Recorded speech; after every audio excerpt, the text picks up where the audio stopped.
Pemirsa, pemerintah Kabupaten Pidi Jaya menyalurkan sebanyak 159 ekor sapi kurban kepada masyarakat untuk disembelihkan pada Hari Raya Idul Adha 1445 Hijriah.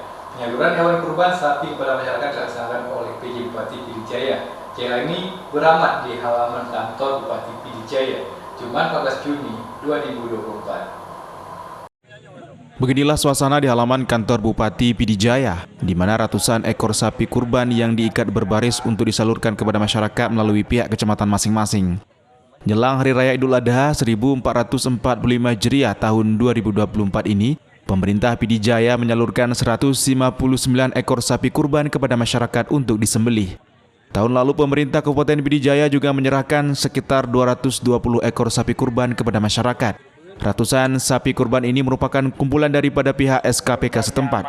Sebelumnya, sapi-sapi kurban ini dikumpulkan di kawasan komplek perkantoran dan kemudian diserahkan secara simbolis oleh PJ Bupati kepada para camat. Kabupaten Pidi Jaya memiliki 8 kecamatan dan 222 desa yang mendapatkan sapi kurban dari Pemkab setempat. Untuk tahun ini kita ada 159 ekor hewan kurban yang akan kita serahkan kepada masyarakat yang berhak menerima. Ini diserahkan melalui masing-masing kecamatan, masing-masing camat, nanti diteruskan kepada Pak Desi dan juga nanti diteruskan lagi kepada masyarakat yang berhak.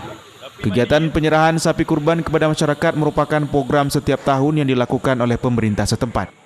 Selain itu, Sekda Pidi Jaya juga menjamin akan kesehatan hewan kurban yang dibagikan sudah diperiksa kesehatannya terlebih dahulu agar sehat untuk dinikmati oleh masyarakat nantinya. Dari Kabupaten Pidi Jaya, Jamal Pangwa, iNews melaporkan.